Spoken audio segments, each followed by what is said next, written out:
The envelope was stark white, a single smudge of red lipstick marring its surface like a kiss. It lay atop the stack of mundane paperwork on my desk, but it didn't belong there.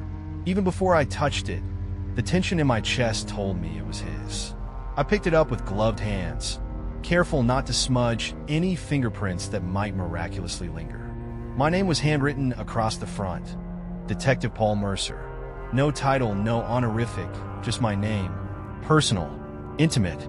It wasn't my first letter from the Jester, and deep down, I knew it wouldn't be the last. Opening the envelope felt like disarming a bomb. Inside was a crisp sheet of paper, folded with precision. I unfolded it and began to read. Detective Mercer, do you like games? Of course you do. Why else would you chase shadows for 15 years? You must love the thrill, the adrenaline of getting close but never quite close enough. That's why I like you, Paul. You keep things interesting. But let's be honest, you're losing. You've always been losing. Did you enjoy my latest work? It's a masterpiece, wouldn't you agree? Her screams were a symphony, her blood the brushstroke of an artist. Check the shed at the edge of Route 17, past the old Miller farm. She's waiting for you there. Oh, and Paul, the game isn't over. The next player is ready to take the stage. Tick-tock. Let's see if you're as clever as you think you are. The Jester. I stared at the letter long after finishing, the words burning into my mind. The Jester had written to me before, but this one was different. It wasn't just taunts. It was an invitation. He wanted me to find her, to see the scene he'd meticulously crafted. My stomach turned at the thought. Mercer. Officer Daniels leaned into the bullpen, his face pale. We got a call. There's been a discovery out near Route 17. Looks bad. I didn't need to ask for details. The letter had already told me everything I needed to know. The shed was decrepit, sagging under years of disrepair. Its wooden panels were swollen and cracked, the faint odor of rot and dampness lingering in the air. The small farm it belonged to had been abandoned for over a decade, a perfect canvas for the Jester's morbid art. Inside, the scene was worse than I imagined. She was hanging, her body splayed like a grotesque marionette. Chains dangled from the rafters, holding her limp form aloft. Her skin was pale, marred by deep, deliberate gashes that looked almost like writing. Her eyes were open, but they didn't see me. They stared into a void I couldn't fathom. I noticed it then, a blood-red smiley face painted on the wall behind her. The Jester's signature, always the same, simple, mocking, and infuriating. Jesus Christ, muttered Daniels, standing behind me. His face had gone ashen. What kind of sick bastard does this? The kind who's been doing it for 15 years, I said, my voice harder than I intended. Call the CSU. I want every inch of this place processed. As the forensic team swarmed the scene, I stepped outside to get some air. The cool breeze did nothing to quell the nausea rising in my gut. I leaned against my car, staring at the envelope I'd stuffed in my coat pocket. Another letter, another body, another reminder of my failure. 15 years. That's how long I'd been chasing this ghost. 15 years of dead ends, cryptic clues, and sleepless nights spent dissecting letters like the one now burning a hole in my pocket. The Jester had taken everything from me. My marriage, my daughter, my peace of mind. He was always one step ahead, always just out of reach. My ex-wife had begged me to quit, to let someone else take the case. He's destroying you, Paul, she'd said, and he'll never stop. But I couldn't stop either. I owed it to the victims, to the families, to myself. I read the letter again that night in my dimly lit office. The words felt heavier, more pointed. The next player is ready to take the stage. He was giving me a chance, another sick game to prove how much smarter he was than me. But the letter wasn't just a taunt. It was a map, a blueprint to his next move, if I could decipher it in time. I pinned it to the wall beside the others. Dozens of letters in various states of decay. Some were yellowed with age, others fresh and stark. Each one a puzzle piece in a game I couldn't win. Tick-tock. I murmured to myself, my eyes scanning the lines for anything I'd missed. Where are you taking me next? A knock at the door startled me. Daniels poked his head in, holding a manila folder. Preliminary results from the shed. CSU found traces of glitter, of all things. And this. He handed me a photo of the victim's arm. A deep cut ran from wrist to elbow, the blood crusted and dry. But it was the shape of the cut that caught my eye, a crude arrow pointing upward. I looked back at the letter, the words swimming in my vision. The Jester's game was far from over. And if I didn't move fast, another body would join his collection. The clock on the wall ticked relentlessly, each second a reminder of the stakes. My hands trembled as I reached for the stack of old letters, hoping they'd give me the edge I needed. The Jester thought he was untouchable. He thought he'd always be one step ahead. But this time, I swore would be different. The interview room smelled faintly of bleach and stale coffee, a sharp contrast to the raw emotions that always filled it. I'd spent countless hours in here over the years, interrogating suspects, comforting victims, and chasing ghosts. Today, I sat across from a woman whose haunted eyes had seen too much. Jessica Lane was one of the few to escape the Jester. She'd been 24 at the time, a promising medical student. Now, 5 years later, she was still a shadow of her former self. Her hands trembled as she clutched the edge of the table, her knuckles white. "You don't have to be here," I said gently. "I know this isn't easy." She shook her head, her voice barely above a whisper. "If I don't tell you, who will? He's still out there." I nodded, flipping open my notebook. "Start wherever you're comfortable." Jessica hesitated, her gaze distant, as though reliving the horrors. He called it additions. Her voice wavered, but she pressed on. He'd make you perform for him. Sing, dance, whatever he felt like that day. If you didn't do it right, he'd punish you. Her breathing quickened, and I fought the urge to look away. The pain in her eyes was suffocating. "What kind of punishments?" I asked, my pen poised. Jessica's hands moved instinctively to her forearms, covering scars I already knew were there. "He'd cut you.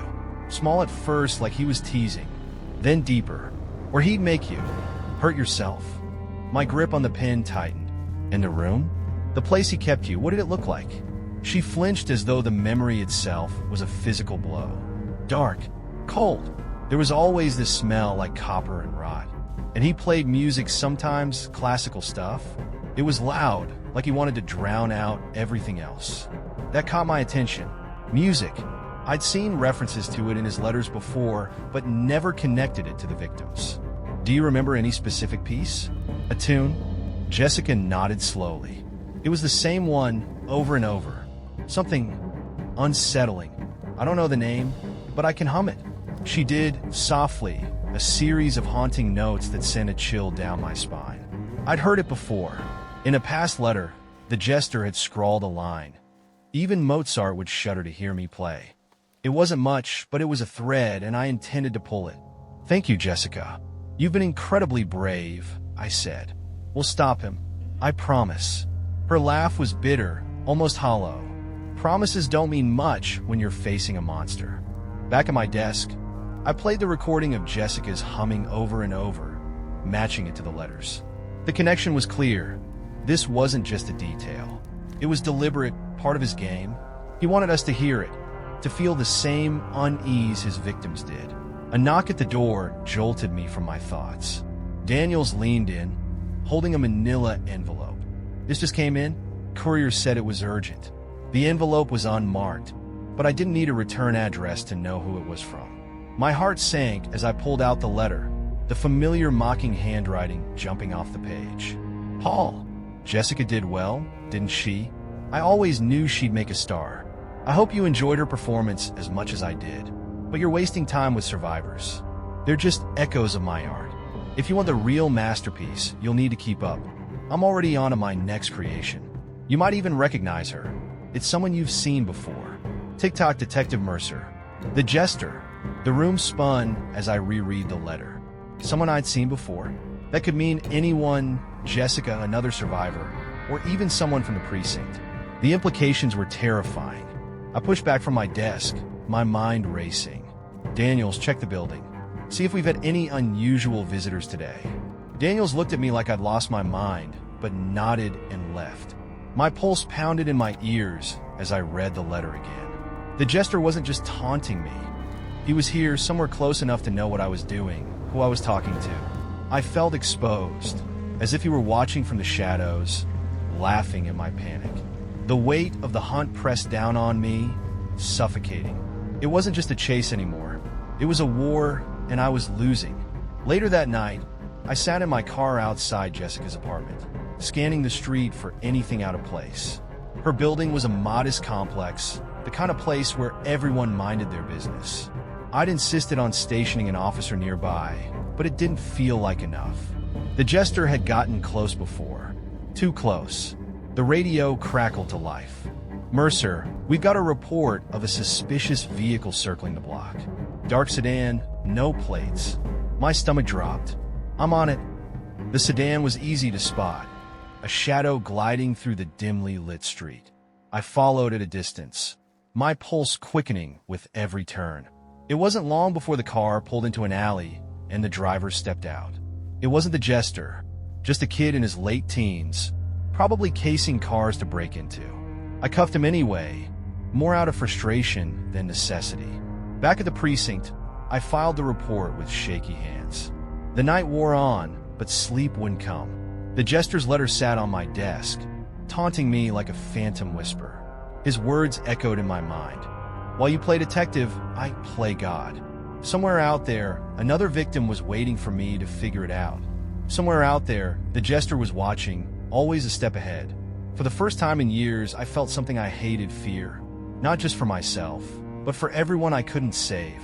The clock ticked in the silence, each second driving the weight of failure deeper into my chest.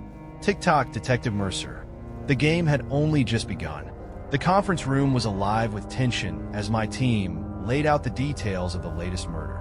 The whiteboard was covered in photos, maps, and timelines, a chaotic visual representation of our collective frustration. This was supposed to be our breakthrough. After 15 years, we were closing in, or so we thought. "This doesn't fit," I muttered, leaning over the table to examine the crime scene photos. "Look at her, middle-aged, no known ties to his previous victims. What's the connection?" Daniels, my ever-steady partner, flipped through his notes. "There is no connection. Single mother, 2 kids, worked as a nurse. No criminal record, no financial troubles, no known enemies. And yet, she ends up strung from a highway overpass like a piece of modern art," I said, gesturing to the grotesque photos. "The Jester doesn't pick random targets. He always has a reason. Maybe the pattern's in the process, not the victim," said Officer Kim, our rookie analyst. "Look at the staging. It's messier than usual. Almost rushed." She was right. The Jester's crimes were typically precise, almost surgical in their execution. But this scene felt different, sloppy, angry even. The usual smiley face, painted in blood, was there, but this time it was smeared as if he hadn't cared to get it perfect.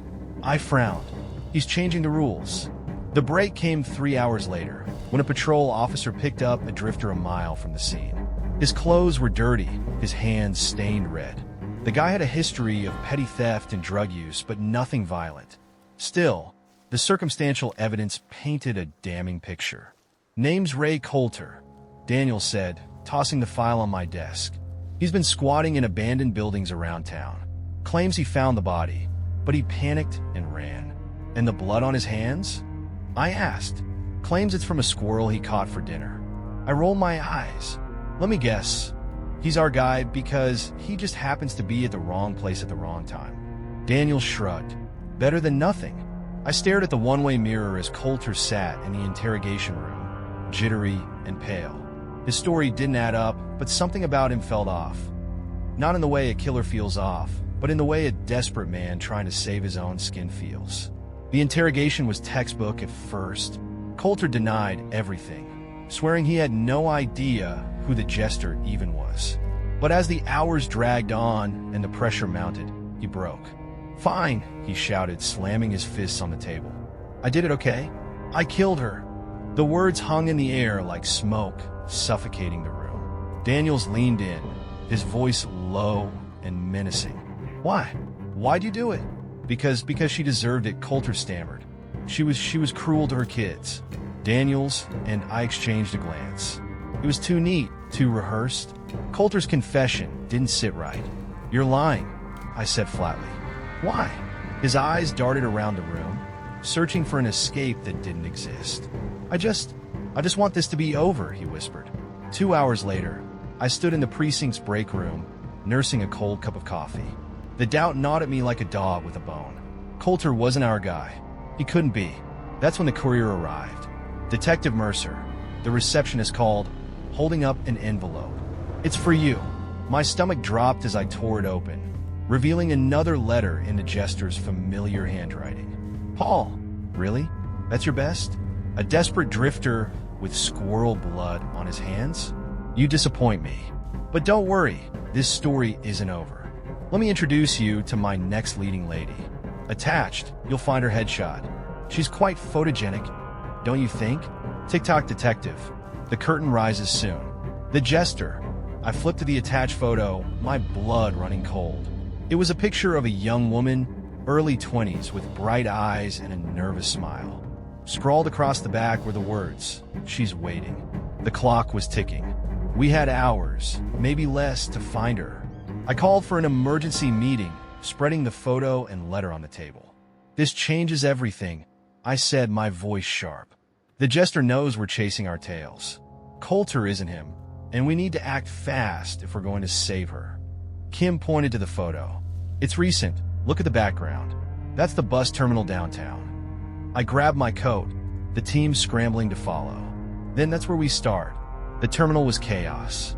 Commuters rushed through the crowded space, oblivious to the invisible timer counting down to tragedy. I held up the photo to anyone who would stop long enough to look. "Have you seen her?" I asked over and over. Most shook their heads. A few gave vague descriptions that led nowhere. Then a janitor approached. "I think I saw her," he said, pointing to a nearby bench. "She was sitting there about an hour ago. Looked like she was waiting for someone." "Did you see which way she went?" "Toward the lockers. We found her in locker 327.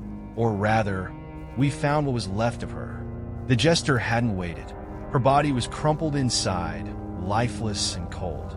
The smiley face was carved into the metal door, mocking us with its permanence. Daniels turned away, cursing under his breath. I stood frozen, the weight of failure pressing down like a boulder. The Jester had escalated. He was done playing by his own rules. And now it wasn't just about outsmarting him. It was about surviving him. Back at the precinct, another envelope waited on my desk. This time I didn't open it right away. I just stared at it, knowing it held more taunts, more cruelty. Finally, I tore it open, the words cutting deeper than any blade. "Paul, congratulations on catching another nobody. But don't get discouraged. You'll get it right eventually. Until then, I'll keep the stage warm." Tick-tock. The Jester. My hands shook as I folded the letter, the sound of the ticking clock louder than ever. The tension in the precinct felt like a physical weight as I stared at the latest photo of the Jester's intended victim. She was young, barely 20, her eyes wide with a mix of fear and confusion. The bus terminal lead had been a dead end, but this time, I refused to let her become another body in his macabre gallery. The photograph wasn't just a taunt, it was a clue. In the background, partially obscured, was a dilapidated sign. "Old Creek Storage, units available." "Give me everything on this place," I barked at Officer Kim. "Address, owners, any records you can find." Kim's fingers flew over the keyboard, and within minutes, she had it. Old Creek Storage. It's on the outskirts of town, near the industrial park. Abandoned for years. "Daniels, get the team. We move now," I ordered, already reaching for my coat.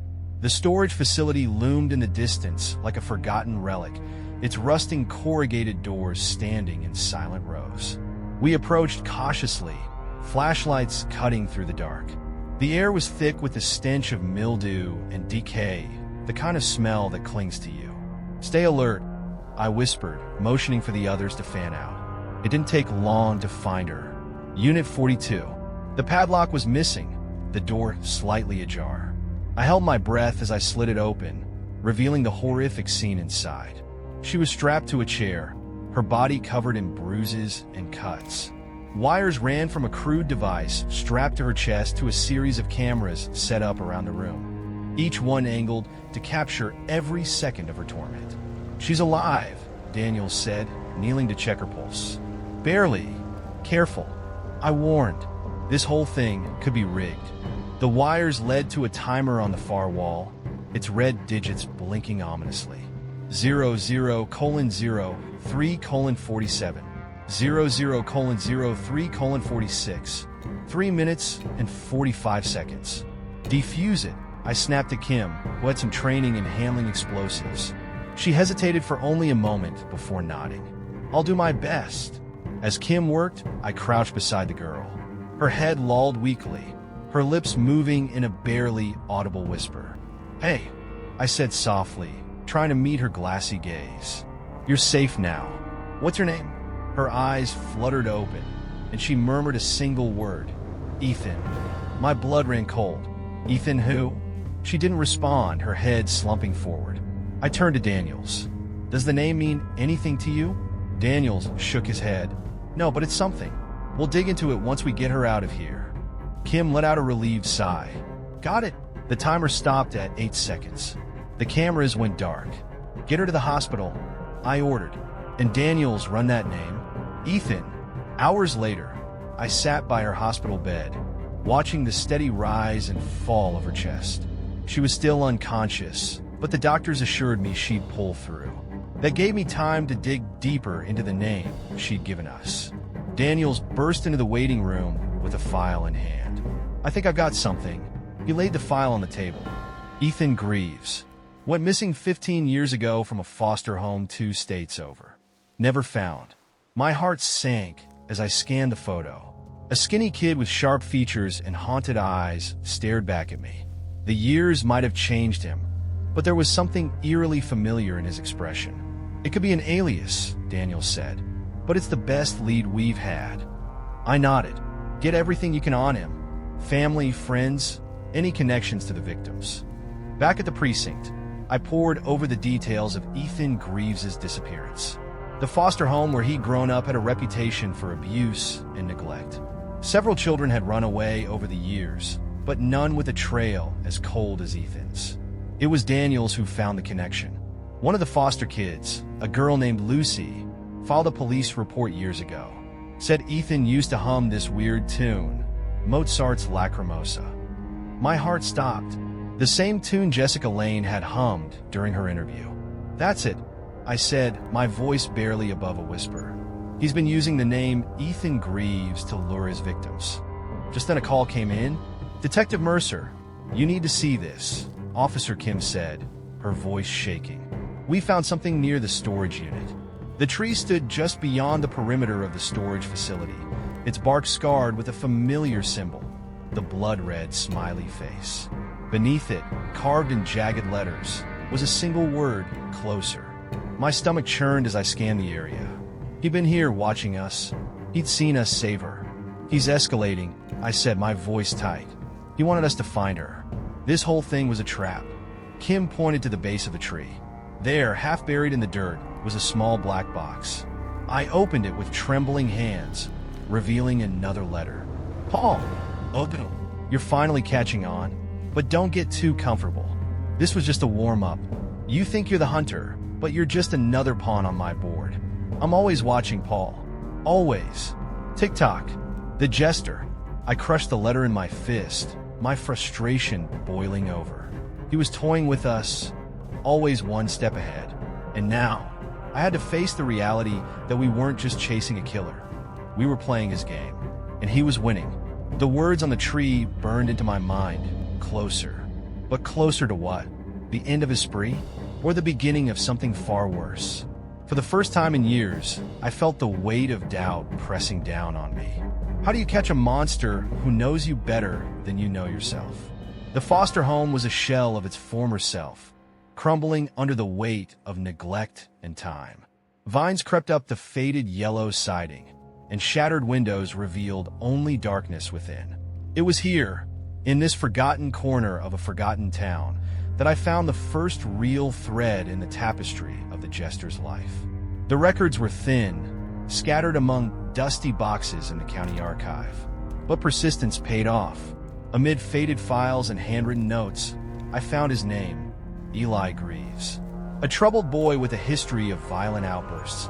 Eli had vanished from the foster home 15 years ago, the same year the first Jester murder shocked the nation. My pulse quickened as I pieced together his story. Eli wasn't just a victim of the system, he was its product. Years of abuse and neglect had left their mark, twisting him into something unrecognizable. "What's this?" Daniels asked, holding up a yellowed drawing from the file. It depicted a crudely drawn smiley face, identical to the one we'd seen at so many crime scenes. I stared at it, the realization dawning like a storm cloud. It's him. Eli Greaves is the Jester. The next piece fell into place faster than I expected. Eli's last known connection was to a man named Lester Owens, a farmer who'd taken in several foster kids over the years. Most of them had run away or disappeared, and Lester had died years ago. But the farm was still there, remote, isolated, and perfect for hiding. It took 2 days to secure the warrant. By the time we arrived, I felt like a coiled spring ready to snap. The team surrounded the property under cover of darkness, moving silently through the overgrown fields. My heart pounded as I approached the farmhouse, its peeling paint and sagging porch radiating decay. The door was unlocked. Inside, the air was heavy with the smell of damp wood and mildew. My flashlight illuminated a living room frozen in time. Faded wallpaper, a dusty couch, and a coffee table stacked with yellowed magazines. But it was the basement door that caught my attention. "Mercer," Daniel said, his voice low. "You might want to see this." The basement was a nightmare. Maps covered the walls, each one marked with pins and notes. Journals were stacked on shelves, their pages filled with meticulous details of every victim. Polaroid photos hung from strings, each one documenting a moment of pain and fear. And in the center of it all, a chair sat beneath a single, bare light bulb, its arms stained dark with dried blood. "This is it," I said, my voice tight. "This is where he planned everything. We found him in the barn." Eli Greaves didn't run. He didn't hide. He sat on a wooden stool, sharpening a knife with slow, deliberate strokes. When our flashlights landed on him, he smiled, a chilling, knowing grin. "Evening, gentlemen," he said, setting the knife down. "I've been expecting you." "Eli Greaves," I said, my gun trained on him. "You're under arrest." He raised his hands, his movements calm and unhurried. "Of course. Shall we skip the formalities? We both know how this ends." There was no struggle as we cuffed him, no resistance as we led him to the waiting car. But his eyes never stopped moving, taking in everything with unnerving precision. I felt a chill run down my spine, the sense that he was still in control, even in chains. The interrogation room was cold and sterile, but Eli seemed perfectly at ease. He leaned back in his chair, his hands folded neatly on the table. I sat across from him, trying to ignore the knot of unease tightening in my chest. 15 years, I began. "Do you even remember them all?" His smile widened. "Every single one. They're my legacy, detective. My art. Why now?" I pressed. "Why let us catch you?" He chuckled softly, the sound sending a ripple of unease through the room. "Let you catch me?" "Oh, Paul, you didn't catch me." I got bored. I clenched my fists under the table. "So this is a game to you?" "Everything is a game," he said, leaning forward. "And you've been such a delightful opponent. Always chasing, always so close yet so far. It's been fun." I gritted my teeth, fighting the urge to lash out. "Your fun has cost dozens of lives. Do you even feel remorse?" "Remorse?" He tilted his head as if considering the word. "No, about. Remorse is for people like you. People who cling to rules and morals. I'm free. I see the world for what it is, a canvas for my creativity." Hours passed, and Eli continued to toy with us, offering just enough information to keep us on edge. He described how he'd chosen his victims, how he'd stayed one step ahead of the police, and how he'd reveled in our failures. "You thought the storage unit was my endgame," he said, his tone dripping with condescension. but it was just a diversion, a way to show you how easily I can control the narrative. And what's the narrative now? I demanded. That you're caught? That this is over? His grin widened. Oh, Paul, this is just the beginning. As I left the room, I felt a hollow victory settle over me. Eli Greaves was in custody, but the unease lingered. This didn't feel like the end. It felt like a prologue, a setup for something far worse. Daniels caught up with me in the hallway. You okay? I shook my head. No, he wanted this. He's playing us. Daniels frowned. Then we'll make sure he doesn't win. I wanted to believe him, but as I glanced back at the interrogation room, where Eli's smile still haunted the air, I couldn't shake the feeling that we'd walked into another one of his traps. The room was silent except for the faint hum of the overhead light. Eli Greaves sat across the table, his hands cuffed in front of him, his expression a perfect blend of calm and amusement. He looked more like a man awaiting a dinner reservation than someone responsible for 15 years of horror. I studied him, my frustration mounting. For hours, he'd toyed with us, revealing just enough to keep us hanging on every word, but never enough to crack the case wide open. You think you've won, I said, leaning forward. But the game's over, Eli. You're done. He chuckled, a low, almost friendly sound that made my skin crawl. Oh, Paul, you still don't get it, do you? The game isn't over because you don't even know what game you're playing. Then enlighten me, I said through gritted teeth. Help me understand. He tilted his head, his eyes glinting with something between pity and delight. You think this is about me, about catching the Jester. But what if I told you that I'm just one piece of the puzzle? That the picture you're trying to complete is much larger than you could ever imagine? What are you saying? I demanded, my heart pounding. I'm saying, he said, leaning in, that you've spent years chasing shadows. I'm not the only one out there. I'm not even the worst of them. My mind raced. Was he lying? Or had I been so focused on him that I'd missed the bigger picture? Names, I said sharply. Give me names. Eli smiled, sitting back in his chair. Now, where would the fun be in that? The drive to the maximum security prison was tense. 2 armored vehicles flanked Eli's transport van, and every officer was armed to the teeth. I rode in the lead car, my eyes scanning every passing car, every shadow along the road. This is overkill, Daniel said from the passenger seat. The guy's in cuffs. He's not going anywhere. Not taking any chances, I replied. This is the Jester. He's always 3 steps ahead. The radio crackled, the driver of the transport van checking in. All clear so far. ETA 20 minutes. I nodded, but the unease in my gut refused to settle. Something didn't feel right. The first explosion came out of nowhere. A fireball engulfed the lead car, flipping it off the road and into a ditch. My ears rang as I stumbled out, coughing on the acrid smoke. Shots rang out, and I saw shadows moving through the haze, precise and efficient. Ambush! I shouted, pulling my weapon. The transport van was under siege. Masked assailants moved with military precision, taking out officers one by one. I fired, dropping one, but it was like trying to hold back a tidal wave with a bucket. By the time I reached the van, the doors were open, and Eli was gone. Blood streaked the ground where officers had fallen, their bodies crumpled in the dirt. A single envelope lay on the driver's seat, its pristine white surface a stark contrast to the chaos around it. Back at the precinct, I stared at the letter, my hands trembling as I opened it. The words inside were as calculated as ever. Paul, you're fun to play with, but I prefer being free. Don't feel too bad. It was always going to end this way. You got work to do. The game isn't over. In fact, it's only just beginning. Tick-tock. The Jester. I slammed my fist on the desk, the weight of failure crashing down on me. The room seemed to close in, the walls pressing tighter with every breath. Eli Greaves had slipped through my fingers, leaving a trail of blood and devastation in his wake. Mercer, Daniel said softly, placing a hand on my shoulder. We'll get him. He can't run forever.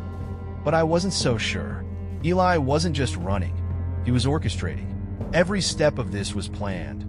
Every move designed to keep us chasing our tails while he remained untouchable. The days that followed were a blur of guilt and self-recrimination. The bodies of the officers killed in the ambush were brought back to their families. Their funerals a grim reminder of the stakes we were playing for. I couldn't bring myself to attend. Instead, I buried myself in the case, combing through every piece of evidence, every letter, every scrap of information we'd gathered over the years. But it was like trying to piece together a puzzle with half the pieces missing. "You're spiraling," Daniel said one night, sitting across from me in the bullpen. "You need to take a step back." "I can't," I said, my voice hollow. "If I stop, he wins." Daniel sighed. "You're no good to anyone like this, least of all yourself. Go home, get some rest." But home wasn't an option. Not when the only thing waiting for me there was silence and the ghosts of my failures. The escape played on a loop in my mind, every detail scrutinized and dissected. How had he coordinated such a precise attack? Who were his accomplices? And most importantly, where was he now?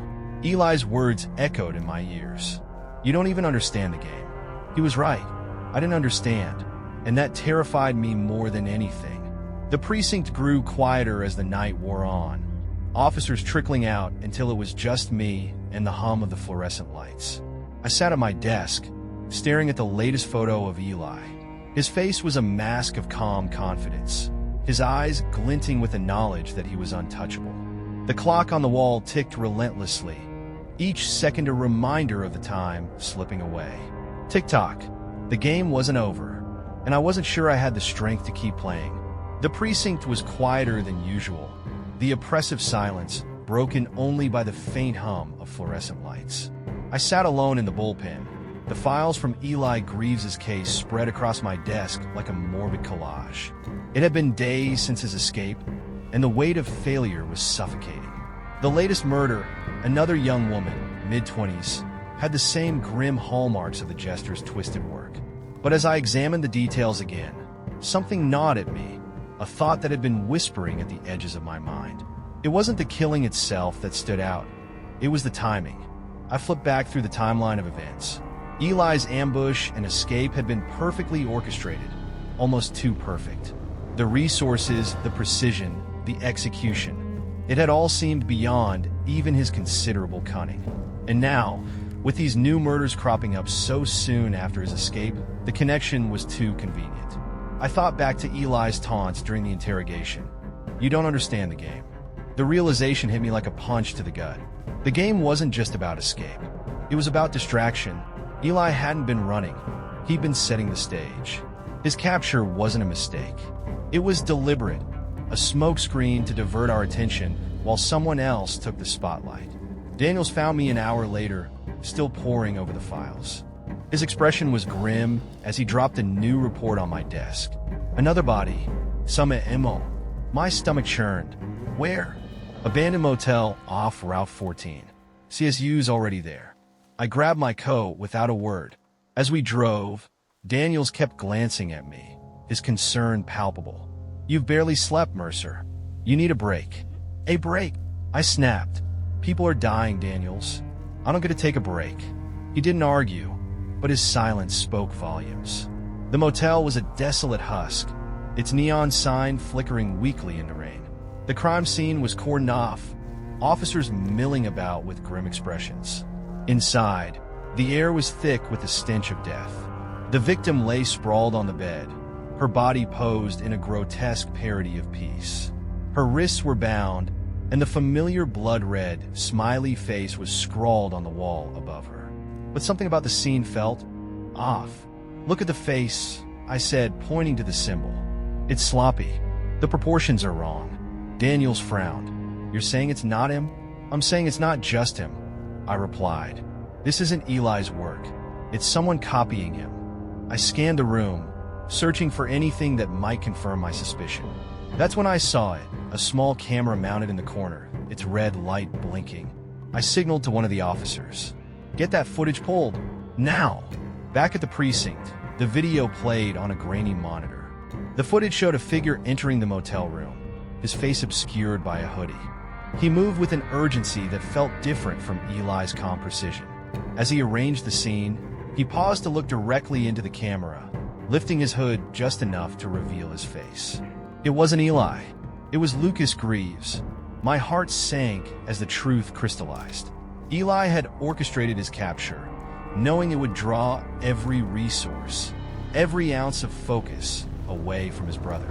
While we'd been chasing the mastermind, the protege had been free to continue the spree. I stood in the break room, staring at my reflection in the coffee-streaked glass. The exhaustion etched into my face mirrored the despair clawing at my chest.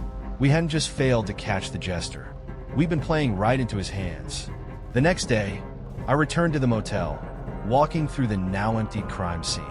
The room was a canvas of pain, every detail meticulously crafted to tell a story. I lingered by the bed, my gaze falling on the victim's lifeless eyes. This was the part that never got easier, the moment when the horror became real. This wasn't just a game or a puzzle to solve. It was a life stolen and reduced to a statistic. Daniels found me there, his footsteps hesitant. "Mercer, we got a lead on Lucas. He was spotted near the train station." "Good," I said, my voice hollow. "Let's end this." The lead turned out to be a dead end. Lucas had already moved on, leaving behind another letter. It was waiting for me at the precinct when we returned, its contents as maddening as ever. "Paul, you're getting warmer, but don't mistake progress for victory. This isn't about winning or losing.